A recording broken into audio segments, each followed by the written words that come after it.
الله الرحمن الرحيم رب أعني على ذكرك وشكرك وحسن عبادتك رب اشرح لي صدري ويسر لي أمري واحلل عقدة من لساني يفقهوا قولي سبحانك لا علم لنا إلا ما علمتنا إنك أنت العليم الحكيم الحمد لله وكفى وسلام على عباده الذين اصطفى أما بعد فأعوذ بالله من الشيطان الرجيم بسم الله الرحمن الرحيم يا أيها النبي إنا أرسلناك شاهدا ومبشرا ونذيرا وداعيا إلى الله بإذنه وسراجا منيرا صدق الله العظيم وقال النبي صلى الله تعالى عليه وآله وسلم وليس للحجة المبرورة ثواب إلا الجنة أو كما قال عليه الصلاة والسلام بزرگان محترم اور معزز حاضرین کرام، گزشتہ جمعہ بھی ہمارے سامنے حج کے تعلق سے بات آئی تھی کہ اللہ تبارک و تعالیٰ نے اپنے تمام بندوں پر، ایمان والوں پر اللہ تبارک و تعالیٰ نے حج کو فرض فرمایا ہے۔ یہ عبادت اللہ تبارک و تعالیٰ کو بہت زیادہ محبوب اور مطلوب اور مقصود ہے، یعنی اللہ تبارک و تعالیٰ بہت زیادہ اپنے ان بندوں کو جو بیت اللہ شریف جا کر وہاں پر سارے اعمال ادا کرتے ہیں، اللہ تبارک و تعالیٰ کو یہ عبادت یا عبادت کرنے والے بہت زیادہ محبوب اور پسندیدہ اللہ تعالیٰ کے بندے ہوتے ہیں۔ ویسے جو بھی عبادت کی جائے گی وہ اللہ تبارک و تعالیٰ ہی کی رضا خوشنودی کے لیے ہوتی ہے، اور جو بھی شخص جو بھی عبادت کرتا ہے وہ اللہ تبارک و تعالیٰ کا محبوب بندہ ہوتا ہے، چاہے وہ نماز ہو، روزہ ہو، زکوٰۃ ہو یا تسبیح و تلاوت ہو، ذکر و اذکار ہو، جو بھی عبادت اور بندگی کی جاتی ہے، چونکہ اللہ تبارک و تعالیٰ کے سامنے عبادت اور بندگی کے اندر بندہ اپنی عاجزی و انکساری کو، اپنی محتاجی کو اور اپنے ضرورت مند ہونے کو ظاہر کرتا ہے۔ عبادت کرنا، رکوع کرنا، سجدہ کرنا، قیام کرنا یا ہاتھ پھیلانا اللہ تعالیٰ کے سامنے، یہ اس بات کی علامت ہوتی ہے کہ یا اللہ ہم محتاج ہیں، ہم آپ کے بندے ہیں اور آپ بے نیاز ہیں اور آپ ہمارے خالق و مالک ہیں۔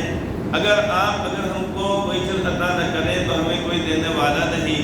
صحت ہماری وہ آپ کی دی ہوئی نعمت ہے، ہمارے پاس جتنی نعمتیں ہیں وہ آپ ہی کی عطا کردہ ہیں۔ ہمارے جسم پر جتنے بال ہیں، ہمارے جسم کے اندر جتنے خون کے قطرے ہیں اور جو اعضاء ہیں وہ یا اللہ وہ آپ ہی کے عطا کردہ ہیں۔ تو بندہ اپنی عاجزی و انکساری کا اظہار در حقیقت بندگی کے اندر کرتا ہے، عبادت کے اندر کرتا ہے۔ جیسے کہ مثال کے طور پہ نماز جب آدمی پڑھتا ہے تو اللہ تبارک و تعالیٰ کے سامنے تکبیر تحریمہ کہنے کے بعد وہ کھڑا ہوتا ہے، اس کی نگاہیں قیام کی حالت میں سجدے کی جگہ پر ہوتی ہیں۔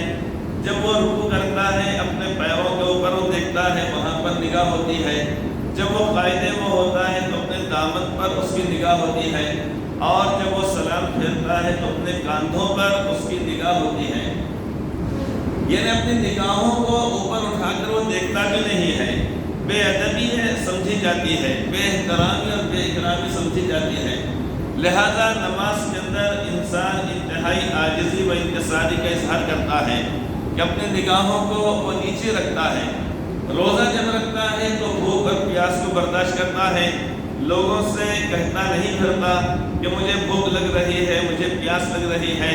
اس لیے کہ اس نے جس اللہ تبارک و تعالیٰ کے لیے روزہ رکھا ہے بھوک اور پیاس کو برداشت کر رہا ہے، اس کو اس بات کا یقین ہے کہ میرا اللہ میری بھوک اور پیاس سے واقف ہے، اور اس بھوک اور پیاس کا بدلہ آخرت مجھے اللہ تبارک و تعالیٰ بے انتہا اجر و ثواب کی شکل میں عطا فرمائیں گے۔ قربانی جب انسان کرتا ہے تو اس وقت بھی اللہ تبارک و تعالیٰ کا استحضار انسان کے اندر رہتا ہے کہ میں جو کچھ یہ کر رہا ہوں در حقیقت اللہ تبارک و تعالیٰ کے حکم سے کر رہا ہوں۔ اسی لیے تو قرآن کریم میں فرمایا گیا ہے کہ مومن کا ہر عمل خالص اللہ تعالیٰ کے لیے ہونا چاہیے۔ فرمان الہی ہے قل ان صلاتی ونسکی ومحیای ومماتی للہ رب العالمین لا شریک لہ وبذلک امرت وانا اول المسلمین۔ آپ یہ فرما دیجئے قل ان صلاتی ونسکی، بے شک میری نماز اور میری قربانی، ومحیای ومماتی، اور بے شک میرا جینا اور میرا مرنا، یعنی ان دونوں سروں کو یہ بتلا دیا گیا۔ نماز اور قربانی کو بتلا کر پوری تمام عبادت اس کے اندر آ گئی، چاہے وہ روزہ ہو، چاہے زکوٰۃ ہو، چاہے حج ہو، چاہے وہ سجدہ تلاوت ہو، چاہے وہ ذکر الاذکار ہو، یہ ساری کی ساری چیز اس کے اندر آ گئی۔ اور وہ محیای ومماتی، اور میرا جینا اور میرا مرنا، کہ انسان صبح سے لے کر شام تک جتنے بھی اعمال کرتا ہے، اب ان تمام کے اندر اللہ تبارک و تعالیٰ کی رضا اور اللہ تعالیٰ کے پیارے رسول صلی اللہ علیہ وسلم کا مبارک طریقہ اس کو اپناتا ہے۔ کھانا کھا رہا ہے انسان، اس وقت اللہ تبارک و تعالیٰ کی رضا اس بات میں ہوتی ہے کہ میرے محبوب کے طریقے کو اپنایا جائے۔ اب طریقہ کیا ہے؟ وہ طریقہ یہ ہے کہ کھانا کھانے سے پہلے اپنے دونوں ہاتھوں کو یعنی یہاں تک اپنی کلائی تک دھو لینا، یہ ہے سب، یہاں تک ہونا ہے۔ بعض مرتبہ ہم سے سنت کی ادائیگی میں کوتاہی سے ہوتی ہے، بطور خاص شادی خانوں کے اندر اسی طریقے سے جب ہم کسی مجلس کے اندر ہوتے ہیں، وہاں پر جو ہاتھ دھلائے جاتے ہیں وہ عام طور پر ہاتھوں کا کنارہ دھویا جاتا ہے،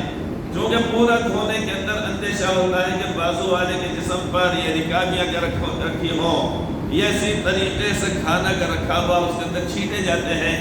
اس لیے کبھی بھی جب ہاتھ دھلانے کا اگر رہا تو پہلے ہاتھ دھلائے جائے، اس کے بعد رکابیاں یا پلیٹ لائی جائے، اس کے بعد روٹی سالن چاول جو بھی لانا وہ لانا چاہیے، پہلے لا کر ہی رکھ دیا جائے اور بعد میں ہاتھ دھلائے جائے۔ یقیناً وہ چھینٹے اس کے اوپر روٹی اور سالن کے اوپر، چاول کے اوپر، یا جو چیز کھانے پینے کی لائی گئی ہے اس کے اوپر وہ گر جاتے ہیں، تو وہ طبعی طور پر کراہت بھی ہوتی ہے اور اس اناج کی بے اکرامی بھی ہوتی ہے۔ اس سے زیادہ بہتر بات تو وہ ہوتی ہے کہ جہاں پر ہاتھ دھونے کا انتظام ہے،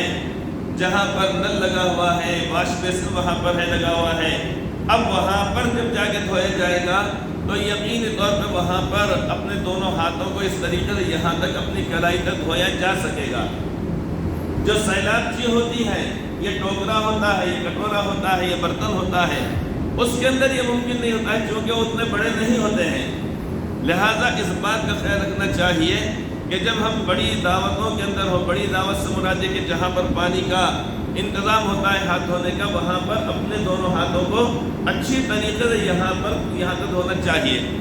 حدیث پاک کے اندر یہ فرمایا گیا ہے برکت الطعام الوضوء قبلہ والوضوء بعدہ، یہاں پر وضو کا مطلب یہ ہے کہ اپنے دونوں ہاتھوں کو دھونا اور کلی کرنا۔ آپ فرماتے ہیں کہ کھانے کی برکت الطعام الوضوء قبلہ،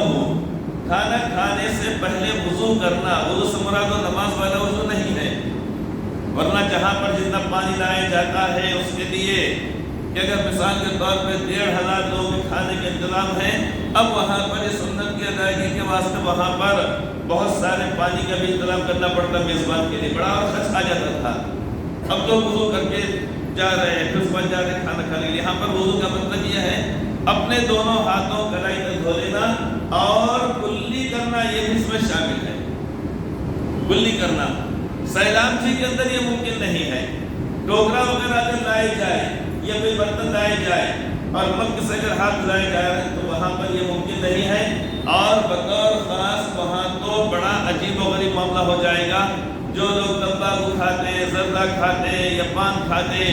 اب وہ کھائیں گے، اس کے بعد وہاں پر اس کے اندر کلی کریں گے سیلاب جی کے اندر، وہ ایک عجیب و غریب بڑا ایک عجیب و غریب منظر ہوگا، بازو والوں کراہت ہوگی۔ تو اس لیے جہاں پر اس کا انتظام ہوتا ہے تو وہاں پر اچھی طریقے کلی کرنا چاہیے۔ کھانا کھانے سے پہلے دونوں ہاتھ اور کلی، اور کھانا کھانے کے بعد دونوں ہاتھ اور کلی کرنا، یہ مسنون عمل کہلاتا ہے۔ اس سے کھانے کے اندر خیر و برکت بھی ہوتی ہے۔ تو بات یہ بتائی جا رہی تھی کہ انسان جتنا بھی یعنی زندگی جو گزارتا ہے، ان تمام چیزوں کے اندر اس نے فرما دیا گیا وہ محیایا و مماتی کہ میرا جینا اور میرا مرنا، اب ان تمام چیزوں کے اندر ان دونوں کے درمیان کہ انسان کی موت آنے سے پہلے تک جتنے بھی وہ اعمال کرے گا، کھانا کھانا ہے، سونا ہے، چلنا پھرنا ہے، مسجد کے اندر داخل ہونا ہے، داخل ہوتے وقت پہلے سیدھا پیر داخل کرنا، پھر بایاں پیر ہے، نکلتے وقت پہلے بایاں پیر میں سے نکالنا، پھر سیدھا پیر، اور یہ پیر نکالتے یہ پیر ڈالتے وقت ہی ہے تو اس موقع پر ہی وہ دعا کا پڑھ لینا، اس دعا کا پڑھ لینا، یہاں تک کہ قضائے حاجت کو جب جا رہے ہیں، طہارت کے لیے جا رہے ہیں، بیت الخلاء میں جب جا رہے ہیں، اس وقت بھی جانے سے پہلے بسم اللہ اللہم انی اعوذ بک من الخبث والخبائث یہ دعا باہر پڑھی جائے، اس کے بعد بایاں پیر اندر داخل کیا جائے، نکلتے وقت سیدھا پیر پہلے باہر نکالا جائے، اور نکلنے کے بعد غفرانک الحمدللہ الذی اذهب عنی الاذى وعافانی، یہ دعا اس دعا کے پڑھنے کی وجہ سے بسم اللہ اللہم انی اعوذ بک من الخبث والخبائث شیاطین کے شر سے انسان محفوظ ہو جاتا ہے۔ جب اللہ تبارک و تعالیٰ نے شیطانوں کو پیدا کیا، شیطان کو پیدا کیا، تو اس نے کچھ چیزوں کے بارے میں اللہ تعالیٰ سے معلوم کیا کہ اللہ میرا کھانا کون سا ہوگا، تو اسے بتلایا گیا کہ تیرا کھانا تیرا پانی وہ رہے گا، کھانا وہ رہے گا کہ جس کھانے کے اوپر میرا نام نہ لیا گیا ہو۔ اب بسم اللہ بولے بغیر کھانا کھا لیتے اگر ہیں تو شیطان بھی اس کے اندر شریک ہو جاتا ہے۔ اب یہ اور بات ہے کہ ہم کو پتہ نہیں چل پاتا، یا ہم یہ نہیں سمجھ پاتے ہیں کہ میں 2 روٹیاں لے کر بیٹھا تھا، 1.5 رہ گئی، ایک آدھی کھا لی، اس میں ویسا نہیں ہوگا، جو بھی اس کا اپنا طریقہ ہوگا، لیکن جس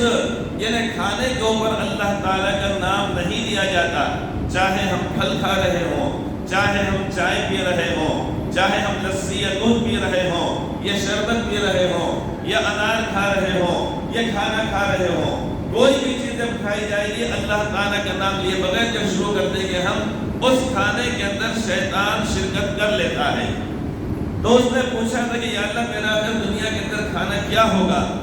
تو بتلایا گیا کہ جس کھانے پر اللہ تعالیٰ کا نام نہ لیا جائے وہ کھانا وہ شیطان کا کھانا رہتا ہے، اس کے اندر شریک ہو جاتا ہے۔ وہ اس نے یہ بھی معلوم کیا تھا کہ یا اللہ میری رہائش کہاں پر ہوگی، کہاں پر میں رہوں گا، میرے لیے جگہ کہاں پر ہے، تو اس کو بتلایا گیا کہ حمام اور بیت الخلاء یہ اس کے رہائشی جگہ ہے۔ اب گھر کے اندر چاہے ہم 1.5 لاکھ 2 لاکھ روپیہ بیت الخلاء کے اوپر طہارت خانے یعنی حمام کے اوپر ہم خرچ کر دیں، شاندار قسم کے ماربل ہے، گیزر وہاں پر لگا ہوا ہے، اور اسی طریقے پانی کا شاندار انتظام ہے، یہ شاور ہے، فلاں ہے، فلاں ہے، فلاں ہے، اسی طریقے بیت الخلاء ہے، کموڈ بھی اس کے اندر ہے، ساری سیٹ بھی ہے، ساری چیزیں ہیں، لہذا ہر گھر کے اندر اب چاہے تو اب آج کل ہر کمرے کے اندر جو کہ بیت الخلاء کی سہولت کی خاطر کرنا بھی پڑتا ہے، وہ ضرورت ہے۔ اب وہ زمانہ گیا، وہ دور گیا کہ پورے گھر کے اندر 10 15 20 افراد ہوتے، آنگن کے اندر یا کسی کونے کے اندر ایک بیت الخلاء ہوا کرتا، اور اس موقع پر کوئی مشکل بھی ہوتی نہیں تھی۔ لیکن آج کا زمانہ ایسا ہے، کوئی اندر چلا گیا، نکلنے کا نام نہیں لے رہا، وہ انگیج کر لیا، اس نے بیت الخلاء انگیج کر لیا، آدھے گھنٹے تک واپس آ رہے ہیں۔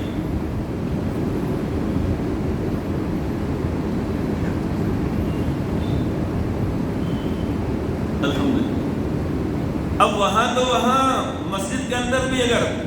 احاطے کے اندر اگر کوئی چلے جائے اور دیر سے نکلے گا تو باہر سے کھٹکے آنے شروع ہو جاتے ہیں، وہ بیچارے کو پتہ نہیں اندر بیچارے کے اوپر کھٹکے پڑ رہے ہیں، اور وہ بیچارہ باہر سے کھٹکے مارتا چل نکلو نکلو نکلو نکلو نکلو، ادھر سے کھٹکے ادھر پھٹکے، وہ چلتے رہ رہے ہیں۔ تو بیت الخلاء اس کو دیا گیا، اس کو الاٹ کر دیا گیا، کیا الاؤ کیا بولتے ہیں آپ اس کو، کیا بولتے ہیں الاٹ، کیا الاؤ نہیں بولتے ہیں، ہاں الاؤ وہ کر دیا گیا۔ اب جتنے بھی بیت الخلاء دنیا کے اندر ہے وہ تمام شیاطین کے گھر ہیں، اور جتنے زیادہ وہ گندے رہیں گے وہ گندی جگہ میں رہتا ہے، بس رہ کے بیت الخلاء شوچالے دیکھیے، ادھر کے ادھر کے ادھر کے، وہ تمباکو کھا کے ادھر تھوک رہے ادھر تھوک رہے، گندے غلیظ، اور بعض مطلب گندے کی غلاظت کے اوپر پانی ڈال کے بہا دیتے ویسا آ جاتے۔ تو جتنی زیادہ گندی اور غلیظ جگہ ہوگی شیطان کا جی اتنا زیادہ اندر لگتا ہے، اتنا زیادہ۔ اس لیے گھروں کے اندر بیت الخلا بنانا ہماری اپنی کی ضرورت ہے، ہر کمرے کے اندر بنانا یہ بھی ضرورت ہے آج کے زمانے میں یقیناً، لیکن صاف صفائی کا بھی انتظام رہنا چاہیے۔ بیت الخلا کے دروازے، حمام کے بھی دروازے بند رہنا چاہیے، بند رہنا چاہیے۔ جب بچے بولنا شروع کریں، ان کو آئے بات چیت کرنا ہے، بچوں کو بھی وہ دعا پڑھا کے اندر بھیجنا۔ اگر اہتمام کر سکے تو بچے کو دعا پڑھ کے اس کو پھونک کے اندر بھیجنا چاہیے۔ اللہم انی اعوذ بک من الخبث والخبائث۔ یہ اس کے اندر زیادہ احتیاط، لیکن بہرحال اس بات کا ہم نے اہتمام کرنا چاہیے، دعا کے پڑھنے کا ہم نے اہتمام کرنا چاہیے۔ تو بات یہاں سے چل رہی تھی کہ ہماری زندگی اور ہماری موت، اس کا جو درمیانی حصہ ہے پورا کا پورا للہ رب العالمین، اس اللہ تبارک و تعالیٰ کے لیے جو تمام جہانوں کا پالنے والا ہے، للہ رب العالمین۔ اب اس کے اندر ساری عبادتیں آ گئی اور ساری تسبیحات، تلاوت اور معمولات اور دنیاوی جھمیلے، لیکن دنیاوی جھمیلوں کو بھی انسان باعث اجر و ثواب اور درجات ترقی کے ہونے کا ذریعہ بنا لے سکتا ہے جب اس کو اللہ رب العزت کے حکم کے مطابق اور نیک نیتی سے جب کیا جائے۔ جیسا سونا خالص انسان کی ضرورت ہے، لیکن یہ نیت جب کر لی جائے کہ میں اپنے دن بھر کی تھکان کو دور جب کر لوں گا، فجر کی نماز میں انشاءاللہ تعالیٰ تازہ دم ہو کے نماز پڑھوں گا یا تہجد میں اٹھوں گا، اب اس کا یہ سونا بھی باعث اجر و ثواب بن جاتا ہے۔ کمائی کما رہے ہیں، چاہے وہ تجارت ہو، زراعت ہو، صنعت و حرفت ہو، ملازمت ہو، یہ جو بھی انسان کما رہا ہے حلال طریقے سے، جب یہ نیت کرے گا کہ میں اس پیسے کو اپنے آپ پر، اپنے بیوی بچوں پر، اپنے اہل و عیال پر میں خرچ کروں گا، اللہ تبارک و تعالیٰ کی رضا خوشنودی کے لیے میں اس کو خرچ کروں گا، اس کے ذریعے سے میں حج کروں گا، اس کے ذریعے سے میں لوگوں کو افطار کراؤں گا، سحری کراؤں گا، اس کے ذریعے سے میں غریبوں کی مدد کروں گا، اگر یہ نیت سے اگر کماتا اگر ہے تو اس کا کمانا بھی باعث اجر و ثواب اور آخرت میں درجات کے بلند ہونے کا ذریعہ بن جاتا ہے۔ تو اللہ تبارک و تعالیٰ نے اپنے بندوں پر جو عبادتیں فرض فرمائی ہیں، فرض یعنی نازل، نماز، روزہ، زکوٰۃ اور حج، یہ چار عبادتیں فرض کہلاتی ہیں کہ ہر مسلمان کے لیے ضروری ہے، ضروری ہے، ضروری ہے۔ نماز اور روزہ وہ عبادتیں ہیں کہ جس کے اندر روپیے پیسے کا اس سے کوئی تعلق نہیں، مجبوری کی صورت میں مسافر شرعی کے لیے یا ان خواتین کے لیے جن کے ایام چل رہے ہوں، یہ جو ضعیف لوگ ہیں ان کے لیے اس کو مؤخر کر دیا گیا، بیماروں کے لیے مؤخر کر دیا گیا، لیکن معاف کسی حالت میں ہے نہیں۔ زکوٰۃ کسی حالت میں معاف نہیں ہے، دینا ہی پڑے گا، چاہے کسی شخص کو علم نہ ہو، گزشتہ 10 سال سے زکوٰۃ ادا نہیں کیا، اس کو ادا کرنا پڑے گا۔ 10 سال سے کسی نے قربان نہیں کیا، اس کو معلوم نہیں تھا یہ واجب ہے، لہذا اس کو اتنی رقم صدقہ کرنا پڑے گا۔ 10 سال سے کسی کو نہیں معلوم تھا کھیتی باڑی کو بس عشر دیا جاتا ہے، اس کو ادا کرنا پڑے گا۔ 10-15 سال سے کسی کو یہ نہیں معلوم تھا کہ صدقہ فطر واجب ہے، اس کا ادا کرنا ضروری ہے، اب اس نے جتنے سال تک ادا نہیں کیا اتنے سال کا اس کو ادا کرنا پڑے گا۔ اسی طریقے سے اللہ تبارک و تعالیٰ نے اپنے بندوں پر حج فرض فرمایا ہے، اور یہ وہ عبادت ہے جو زندگی میں ایک مرتبہ ہے،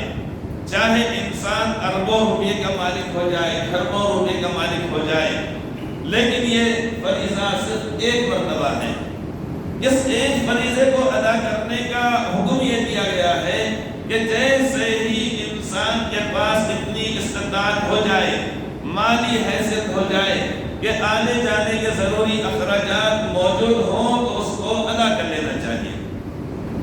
دوسری بات گزشتہ جمعہ بتائی گئی تھی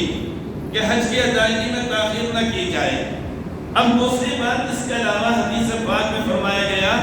وَلَيْسَ لِلْحَجَّةِ الْمَبْرُورَةِ ثَوَابٌ إِلَّا الْجَنَّةِ، حج مبرور کا ثواب، ثواب کے معنی آتے ہیں بدلہ، صلہ، اجر، یہ معنی آتے ہیں۔ تو آپ فرماتے ہیں کہ وَلَيْسَ لِلْحَجَّةِ الْمَبْرُورَةِ ثَوَابٌ إِلَّا الْجَنَّةِ، حج مبرور کا بدلہ جنت ہی ہے۔ یہ اس کا ترجمہ ہے، آسان ترجمہ۔ حج مبرور، جن لوگوں کے اوپر حج فرض ہو گیا ہے، جو لوگ حج پہ جا رہے ہیں، یہ جن کے اوپر حج فرض نہیں لیکن آئندہ جب بھی اللہ تبارک و تعالیٰ اس کا موقع عطا فرمائے، مالی اعتبار سے ہمارے پاس اتنی گنجائش ہو جائے کہ ہم کو حج پہ جا سکتے ہیں، اس موقع پر ہم نے اپنے حج کو حج مبرور بنانا چاہیے۔ ایک تو یہ ہے کہ رسمی طور پہ وہ ساری چیزیں ادا کر دی جائیں، یہاں سے گئے، جاتے وقت لوگوں نے دعوتیں بھی کیے، دعا کی درخواست بھی کیے، اور اسی طریقے سے ہمارے ہاتھوں کو چومے اور ہم سے مصافحہ کرے، ہم کو گلے لگائے، اعتقاد کے ساتھ انہوں نے ہم کو دیکھا، یہ ساری چیزیں لوگ تو ہی کرتے ہیں، اس کا ثواب اللہ تعالیٰ فرما دیں گے۔ لیکن ایک یہ ہے کہ ہماری مکمل طور پہ کوشش یہ ہونی چاہیے کہ ہمارا یہ حج صرف حج برائے نام نہ ہو، حج کے اعمال کی نقل نہ ہو، حج کے اعمال کی نقل نہ ہو، بلکہ کیا ہونا چاہیے؟ حج مبرور۔ حج مبرور یا حج مقبول کا مطلب یہ ہوتا ہے کہ خالص اللہ تعالیٰ کے لیے حج ہو۔ حج مبرور کا ترجمہ کیا جاتا ہے نیکی والا حج۔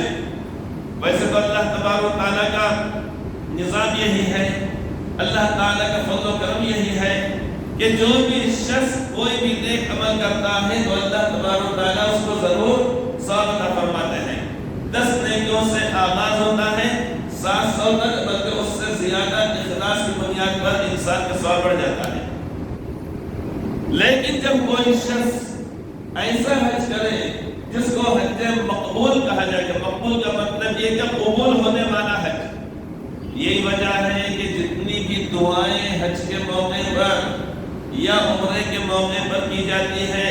اس میں اللہ تبارک و تعالیٰ سے 2 باتیں یا 2 دعائیں بطور خاص مانگی جاتی ہیں۔ جیسے مثال کے طور پہ اللہم انی ارید الحج فیسرہ لی وتقبلہ منی، یا اللہم انی ارید العمرہ فیسرہا لی وتقبلہا منی، اللہم انی ارید طواف بیتک 7 اشواط فیسرہا لی وتقبلہا منی، اللہم انی ارید السعی بین الصفا والمروہ 7 اشواط فیسرہا لی وتقبلہا منی۔ اب یہاں پر یہ جو دعائیں آپ حضرات کے سامنے جو ابھی پڑھی گئی ہیں، ان تمام دعاؤں میں مثلا عمرہ کرتے وقت اس سے پہلے جو دعا مانگی جاتی ہے، یا اللہ میں نے عمرے کا ارادہ کیا ہے، آپ میرے لیے اس کی ادائیگی کو آسان فرما دیجئے اور مجھ سے اس کو قبول کر لیجئے۔ جب حج کے لیے جب 8 تاریخ کو جب ہم احرام باندھیں گے مینا میں جاتے وقت، اس وقت وہاں پر دعائیں کی جائے گی، اللہم انی ارید الحج فیسرہ لی وتقبلہ منی، یا اللہ میں نے حج کرنے کا ارادہ کیا ہے، آپ میرے لیے اس کو آسان کر دیجئے اور مجھ سے اس کو قبول فرما لیجئے۔ جب بیت اللہ شریف کا طواف کیا جاتا ہے اس وقت یہ دعا بتلائی گئی ہے، اللہم انی ارید طواف بیتک 7 اشواط فیسرہا لی وتقبلہا منی، یا اللہ میں نے بیت اللہ شریف کے طواف کرنے کا ارادہ کیا ہے، 7 چکر لگانے کا، آپ میرے لیے اس کو آسان کر دیجئے اور قبول فرما لیجئے۔ جب ہم صفا اور مروہ کی طرف جب بڑھتے ہیں اس وقت دعا کی جاتی ہے، اللہم انی ارید السعی بین الصفا والمروہ 7 اشواط فیسرہا لی وتقبلہا منی، یا اللہ میں نے صفا اور مروہ کے درمیان سعی کرنے 7 چکر لگانے کا ارادہ میں نے کیا ہے، یا اللہ میرے لیے آپ اس کو آسان کر دیجئے اور قبول فرما دیجئے۔ سیدنا حضرت ابراہیم و اسماعیل علیہ السلام نے جس وقت بیت اللہ شریف کی تعمیر فرمائی، اس کے بعد آپ نے اللہ تبارک و تعالیٰ کی بارگاہ میں یہ دعا فرمائی تھی، ربنا تقبل منا انك انت السميع العليم وتب علينا انك انت التواب الرحيم۔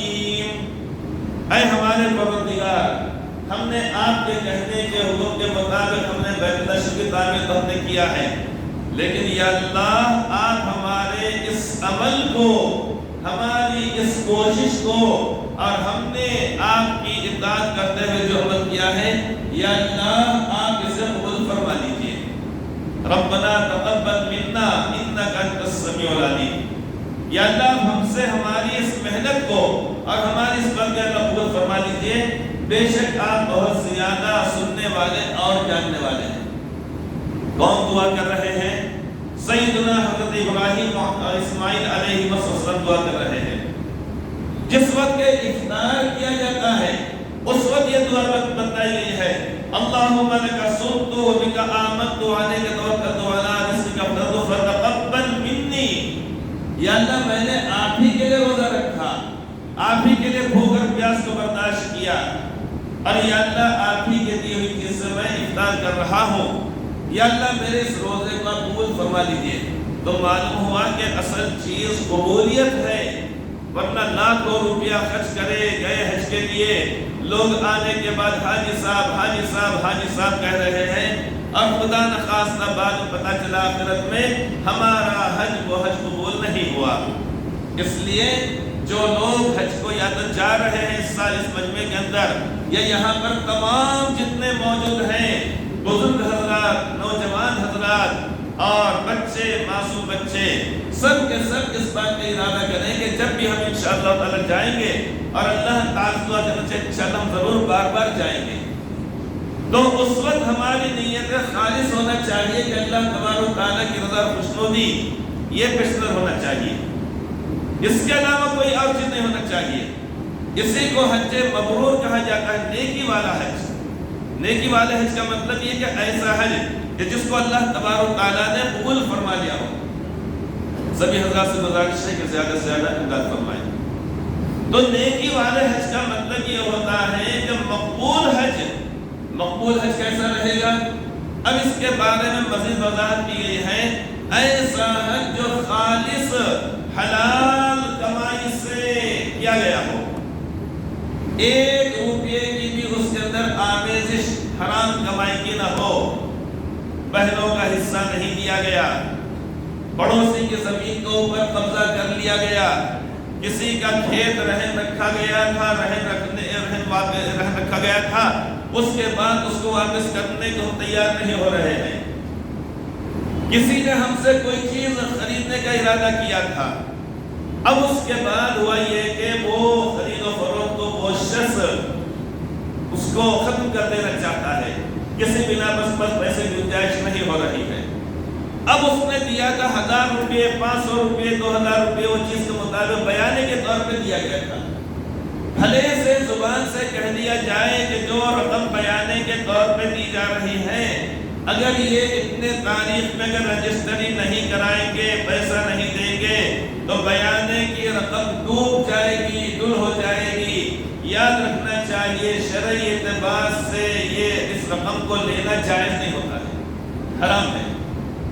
ورنہ ہوتا یہ معاشرے کے اندر اس طریقے سے ہوتا ہے کہ بیانے کی جو رقم دی گئی تھی وہ واپس نہیں کی جاتی۔ اب اس شخص نے وہ چیز کو واپس نہیں کرنا چاہیے تھا، اس خرید و فروخت کو باقی رکھنا چاہیے تھا، لیکن کسی بنا پر کہ اگر اس کے پاس انتظام نہیں ہوا، اب ہم نے بیانی کی رقم 5000، 10000، 2000 جو تھی، اگر واپس نہیں کرتے ہیں تو یہ رقم کا واپس نہ کرنا، رکھ لینا یہ حرام ہے۔ تو حج مبرور کا مطلب یہ ہوتا ہے حج مقبول، اور اللہ تبارک و تعالیٰ اسی چیز کو قبول فرماتے ہیں جو پاکیزہ ہو۔ مٹکے کی کمائی ہے، چھٹے کی کمائی ہے، جوے کی کمائی ہے، لپا ڈوبی کرے، یوں تیوں، الٹ پلٹ، نام تول کے اندر کمی، سود کی، رشوت کی کمائی ہے، اور اللہ کے مسجد بہت بڑا مینار بنا دے رہے ہیں، اور وہاں پر بیٹھ بھی گئے چارپائی ڈال کے، انہیں آ رہا انہیں آ رہا۔ دعا کیجئے اللہ ہماری خدمت کو قبول کر لے۔ ایک تو حرام کمائی سے بنا رہے، وہی سب غلط ہو رہا، اب وہاں چارپائی ڈال کے بیٹھ گئے، کوئی بولا سننے میں مینار، اللہ ہم سے لے لینا بھائی خدمت، ارے خدمت جو دے پڑ گیا پڑا تو پتہ چلتے ہوئے میری خدمت میں کیا کرنا ہو، اللہ ہم سے خدمت لے لے رہا ہے۔ پھر اسے تو کوئی کہنے لگا ارے بیٹھے بیٹھے چائے پی کے جائے گی نا بھائی کہ اپنی خدمت کا موقع دیجیے. اب وہ چائے پلانا نہیں، اس کو بتانا کہ ہم مینار بنا رہے ہیں. اب یہ دیکھیں ماربل میں بول دیا گھٹے دار کو دنیا میں کہیں بھی ملو کتنا ہی مہنگا مل لاؤ اللہ کے لگاؤ. میں بتا دیا اچھے کاریگر ملے کے آنے ہیں، میں بتا دیا سیمنٹ اچھا استعمال کرنا. اب یہ ساری باتیں وہیں چار پہ ڈال کے بیٹھے لیکن کوئی کو پکڑ پکڑ کے بولتے بیٹھے. تو ایک تو حرام کمائی اور دوسری بات یہ کہ اس طریقے سے دکھلاوا. اللہ ان چیزوں سے بے نیاز ہے. حدیث پاک میں فرمایا گیا ان اللہ نظیف یحب النظافہ، بے شک اللہ تعالیٰ پاک و صاف ہے اور پاکیزگی اور صفائی کو اللہ تعالیٰ خود فرماتے ہیں. ان اللہ طیب لا یقبل الا طیبا، اللہ تعالیٰ صاف ستھرے ہیں. اللہ تبارک و تعالیٰ یعنی حلال چیزوں ہی کو پاک و صاف چیزوں کو اللہ تعالیٰ خود فرماتے ہیں. اب ایسا گندا غلیظ مال اگر مسجدوں میں صفیں بچھا دی گئی، کلر کرا دیا گیا، روغن لگا دیا گیا، اسی طریقے سے فلاں یوں کر دیا گیا، یہ کر دیا گیا، اگر حرام کے پیسے سے اگر ہوگا، اگر دنیا میں لوگ تو تعریف کر لیں گے لیکن آخرت میں اللہ تعالیٰ کے پاس یہ عمل یہ پیسہ منہ پر پھینک کر مار دیا جائے گا. ہاں 2 روپیے اللہ تعالیٰ کے پاس قدر و قیمت رکھتے ہیں. جس کو انسان وزن اٹھایا، پسینہ بہایا اور اسی طریقے ایڑی چوٹی کا زور لگایا، حلال طیب جائز کمائی سے لا کر اس نے ایک مٹھی اگر سیمنٹ اگر دے دیا اور اسی طریقے اگر 1 روپیہ اگر دے دیا تو اللہ تبارک و تعالیٰ کے پاس وہ قبول ہو جائے گا. تو اللہ تعالیٰ کے پاس قدر و قیمت ہے حلال اور جائز کی. تو حج مقبول کا مطلب یہ ہے کہ وہ حج کہ جو پاکیزہ حلال کمائی سے کیا گیا ہو، اس کے اندر حرام کی آمیزش نہ ہو، حج مقبول. تو ایک بات یعنی جو حج کے حلال کمائی سے کیا گیا ہو. دوسری بات یہ کہ خالص اللہ کے لیے، کیا کے واسطے، کیا کے لیے، وَلِلَّهِ عَلَى النَّاسِ جب فرمایا گیا ہے. اور حدیث پاک میں فرمایا گیا ہے من حج للہ، جو حج کرے اللہ کی رضا کے لیے، خالص اللہ تعالیٰ کی رضا پیشتر ہو. لوگ حاجی صاحب کہیں، رقعے کے اوپر الحاج لکھا جائے، جلسے میں اسٹیج کے اوپر الحاج فلاں صاحب کہہ کر بلایا جائے، یہ چیزیں نہیں ہونا چاہیے. دکھلاوا، ریاکاری، شہرت، نام و نمود چاہے کسی بھی چیز کے اندر ہو. حدیث پاک کے اندر یہ بات فرمائی گئی ہے، اس سے ہم کو ڈرنے کی ضرورت ہے. عمل تو کرنا ہے لیکن ڈرتے رہنا ہے. پیشن گوئی کی گئی ہے، بتلایا گیا ہے کہ قرب قیامت میں علماء اس لیے حج کریں گے کہ لوگوں کے اندر ان کی شہرت ہو اور یہ کہا جائے فلاں صاحب نے اتنے حج کرے، اتنے کرے، اتنے کرے، اتنے کرے. بتلا دیا گیا. اس کا مطلب یہ نہیں کہ جب اللہ تعالی موقع عطا فرمائے تو حج کرنا جائے لیکن اپنی نیت کو درست کیا جائے. تو قیامت سے پہلے بتایا گیا ہے کہ علماء اس لیے بار بار حج پہ جائیں گے کہ لوگ یہ کہیں کہ بھئی فلاں عالم دین نے ماشاءاللہ اتنے حج کیے، اتنے حج کیے، اتنے حج کیے، اتنے حج کیے. مالدار لوگ وہاں پر جائیں گے کاروبار کے لیے اور سیر و تفریح کے لیے، بجائے ادھر جانے کے ادھر جانے کے. چلو جانے تو بھائی حج کو چلے جاتے ہیں، اب سیر و تفریح کے لیے عمرے پر عمرے، عمرے پر عمرے، عمرے پر عمرے. عمرہ جا رہے عمرہ کر کے آ رہے. بولتے ارے ایسا کیسا ہو گیا؟ عمری گئے عمرہ کر کے آ رہے، عمری گئے عمرہ کر کے آگے نہیں. تو یہ عمری ہے اس میں بتا دیا میں نے. تو یہ عمرہ اب بار رمضان میں گئے، بیچ میں گئے، بیچ میں گئے، رمضان میں گئے، رمضان میں گئے، بیچ میں گئے. ارے بابا 500 پڑوس کے اندر کچھ غریب بھی ہیں جن کی بچوں کی شادیاں نہیں ہو رہی ہیں، اس کی طرف بھی توجہ دینا چاہیے کہ آخر ان کا گھر بس جائے اور وہ برائی کے اندر مبتلا نہ ہو اور وہ بھی ایک حلال اور جائز طریقے کو اپنانے والے بن جائیں. جب اللہ تعالیٰ کا فرمائے بار بار جانا، ادھر بھی جانا، یہ کام کے اندر جھول نہیں رکھنا چاہیے.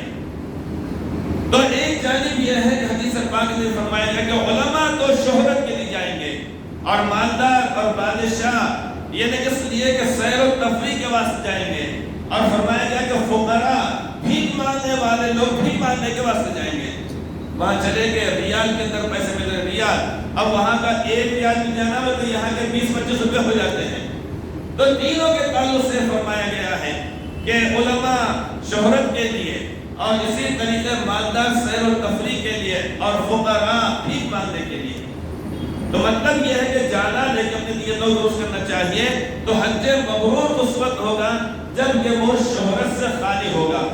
شہرت سے خالی ہوگا. تو فرمایا گیا وَلَيْسَ لِلْحَجَّةِ الْمَبْرُورَةِ ثَوَابٌ إِلَّا الْجَنَّةُ، حج مبرور کا ثواب اللہ تعالیٰ کے پاس جنت ہی ہے. کیا ہے؟ جنت. اس لیے جو لوگ حج کو جا رہے ہیں اور جو آئندہ جائیں گے